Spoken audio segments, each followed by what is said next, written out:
what I'm going to say. He says to me, on the 23rd and the 24th, 2025, I will come to take my church. There's a date. There is a date. Are there other people who have also said the same thing to confirm what you have said?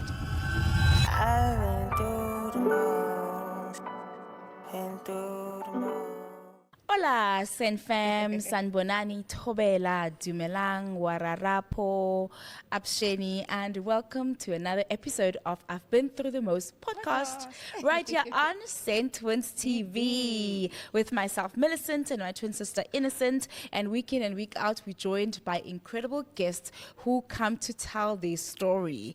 And whether you're watching us on YouTube or listening to us on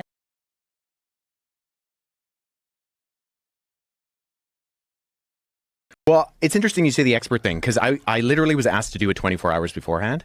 So I had like the least amount of preparation going into it.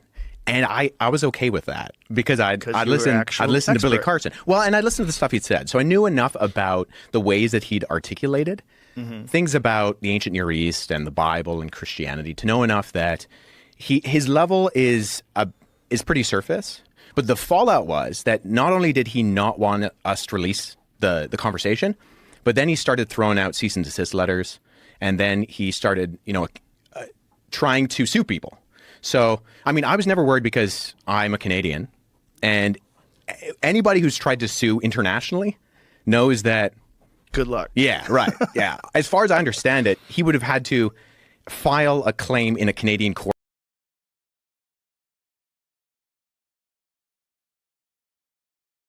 There's certainly a lot of that happens there. So I have grown up hearing these sorts of things. But yeah, child sacrifice was certainly a new one for me. And I can understand why people might think this isn't real. This can't be happening. This can't be happening. Twice, and now it's like, oh my God, it was just some mentally ill person doing it. And it's like, because you hear that with serial killers, like there's a satanic cult, and it's like, no, there's just a crazy person in one town, in one area, doing really crazy stuff. For sure, it's a serial killer, but it's not like an internet-based cult that's coming to a town near you, like media would have a lot of us believe. So when somebody told me, oh yeah, you've got to meet Annie, she's a child sacrifice, anti-child sacrifice, I should clarify, activist. She's lobbying for child sacrifice. Did I get that right? No. I hope not.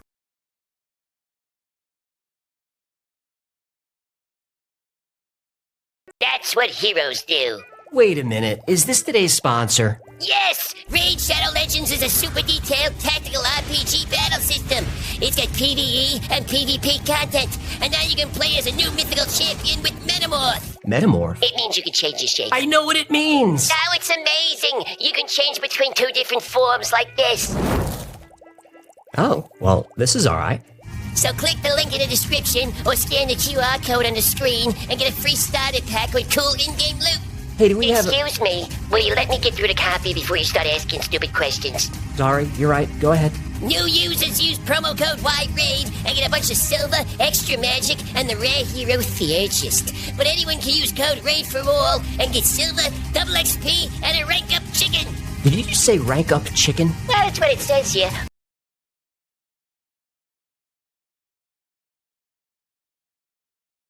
And what is your sense of the current state of young people? The changes are the following. Moral relativism in general, has a stranglehold now on people the way it never used to. Neil deGrasse Tyson once said, the good thing about science is it's true, whether you believe it or not. Well, guess what, Neil deGrasse Tyson? That's true about all truth. It's true. That's true. Whether you believe it or not. Right. And yet you and I live in a culture where more and more people say, essentially, everything's relative. It doesn't matter what you believe. And my point is, if someone says that to you, take them seriously. Don't believe what they just said to you. So, unfortunately, that whole idea of relativism, the truth is totally subjective, has a stranglehold on more and more people's lives.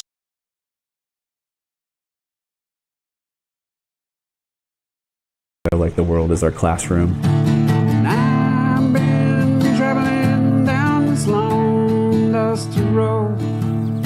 We were backpacking for months at a time in the Sierras and backcountry skiing from Wyoming to Idaho. I even made it to Alaska as a part of that education. So then I kind of transitioned post-college into doing some guiding, doing Half Dome and different things in the Sierras, and then found my way up to Alaska where I was working, doing rec therapy type of stuff with the same kind of population of kids who had experienced a lot of challenges in their lives.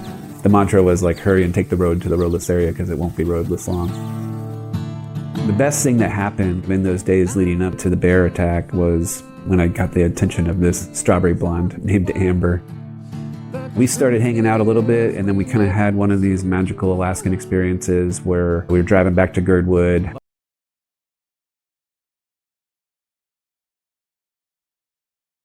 Deeper than human traditions. It reveals that God does not view people based on societal norms, gender roles, or cultural expectations. Instead, he sees each individual as part of his intricate, redemptive plan. The very fact that these women are highlighted speaks volumes about the kind of people God chooses to work through. Their presence in this genealogy is a proclamation that God's mercy and grace extend beyond cultural boundaries, moral failures, and social status. They are a testament to how God brings dignity to the despised, hope to the hopeless, and purpose to those whom society has overlooked.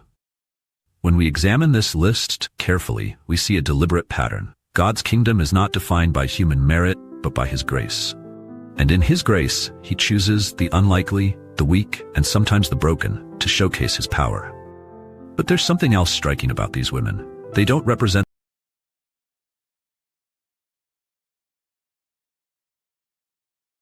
Jesus of being demonic. They say that the reason he's able to cast out demons of people is because he is a demon himself. He is Satan, whatever it is. And Jesus says, how can this be the case? A house divided cannot stand. You know, if I'm a demon, I can't be casting out demons. But then he goes on to say that all sins can be forgiven, but blasphemy of the Holy Spirit will not and cannot be forgiven. Mm-hmm. I provide the context there because I'm told that it's quite important. This is enough to send a shiver down your spine. Jesus saying, if you do this thing, you will not be forgiven. I've heard stories of Christians who sort of are up at night in cold sweat thinking, have I blasphemed the Holy Spirit? When I made that joke at Christmas about bringing in the Holy Spirits, was that, oh my God, you know, what is blaspheming the Holy Spirit and why is it unforgivable? Blasphemy against the Holy Spirit means I have played so many games with God.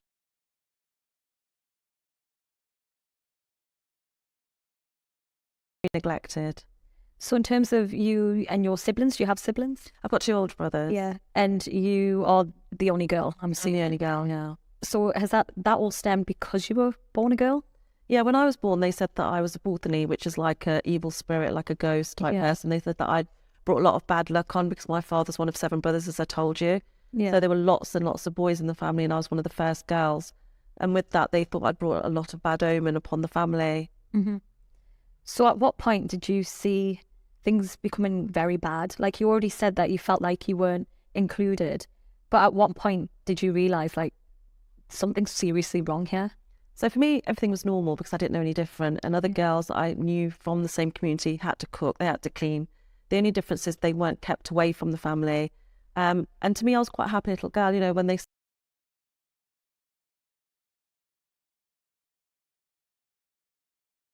one another.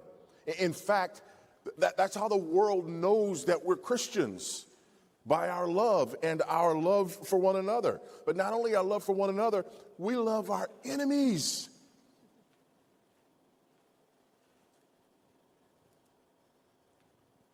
By love, we fulfill the law. The Apostle Paul says in Romans 13, 8-10, owe no one anything except to love each other. The one who loves another has fulfilled the law. For the commandments